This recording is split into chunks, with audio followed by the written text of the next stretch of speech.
check this out. That's my view tonight. I don't know if you can really see it, but that's what I'm going to be looking at tonight. As the sun goes down. I hope that came out, because I can't remake the video. Sun's going down, I'm going to lose the light. So I am in Windsor, Colorado tonight. I finally found a load. I went to Gypsum, I dropped off. It was a beautiful drive from, up and over and back and everything, and yesterday. And I get to do it again tomorrow, as long as the roads hold out. So, but I'm going to Anaheim, California. So I got a load of cans. Rates right now are absolutely horrendous. I'm not even joking. I think they're on their way up. I'm not 100% sure, but I hope so, because I called on one person today, and one guy called me. I posted my truck up on the DAT load board. I posted up on the truckstop.com load board, and one person today called me, just one. Usually if I post up on the load board, like I can get 4, 5, 6, 7, 8 calls a day, but one person called me today. Want to give me $700 to go down from Denver to Albuquerque. Now that's better than $1 a mile. It's almost $2 a mile. I wanted $800, which was just under $2 a mile, and he couldn't do it. And he said, "I'm sorry, I can't do it." And I said, "Okay, well, I'll keep looking." So, I thought about it, and I went looking for other loads, and I was finding stuff that was just dirt cheap. I mean, $1 a mile, less than $1 a mile. I'm surprised anybody's out here surviving at this point. I'm going to do my best, but, it's questionable. My bills are really small. I pay for storage for my cars, my phone bill, and then I pay for the water bill at the house, and I pay for car insurance. So, and those are the things that I take care of. I know I'm touching my face, whatever. I used my hand sanitizer that I made, so my hands are clean. Anyway, so ended up calling that guy back, and he called me back, and he offered $750. And in the meantime, what I had done, because I was thinking about calling him back, what I had done was I went ahead and checked Albuquerque to see what kind of loads were coming out of Albuquerque. And what was coming out of there were 3 loads available in Albuquerque, 2 for today, 1 for tomorrow. So Albuquerque's dead right now. There's nothing coming out of Albuquerque. Usually it's a pretty dead zone anyway. I don't think there's a whole lot of manufacturing in Albuquerque. But it was so dead that there was no way. And I told the guy, I said, "Look, I was thinking about calling you. I can't do it." I said, "There are 3 loads in Albuquerque, 2 today and 1 tomorrow.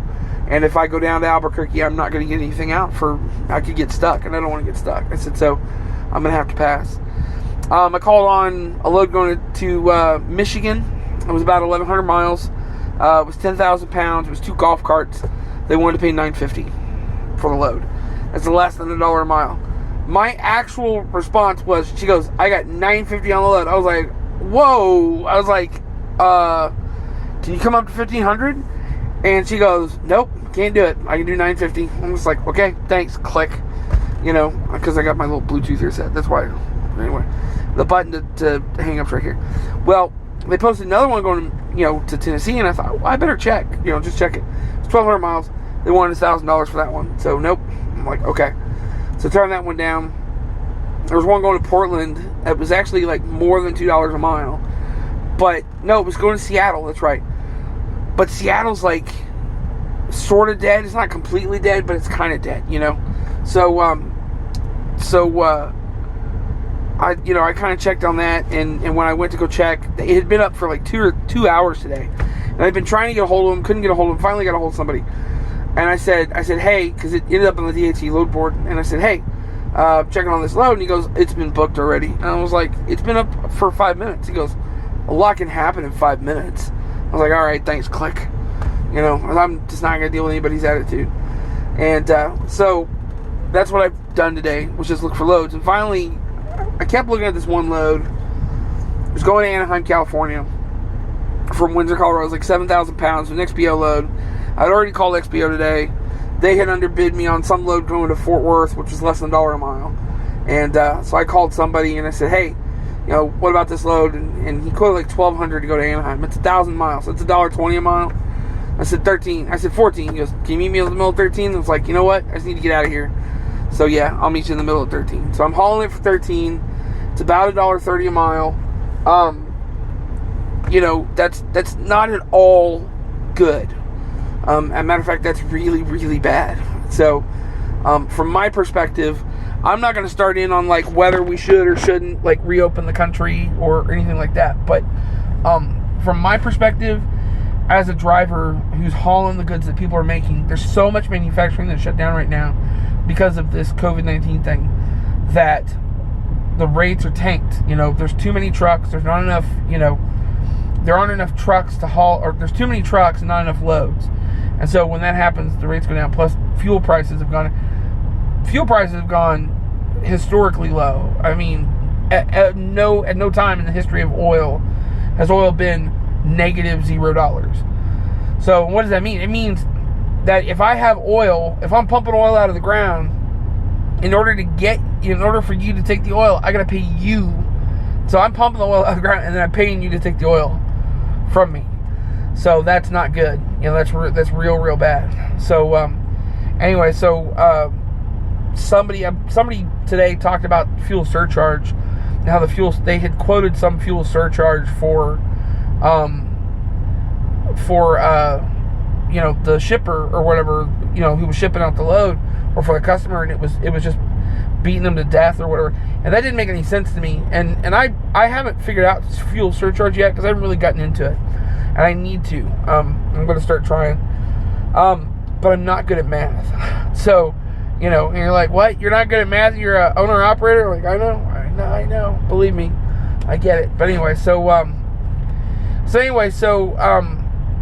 gonna start looking into it. But you're saying the fuel surcharge. And my understanding is, if I'm a broker and I go to you and I say, hey, you know, like, you got widgets, and I come to you and I say, hey, you and your widgets, I can move your widgets from Dallas to Los Angeles for $2,000.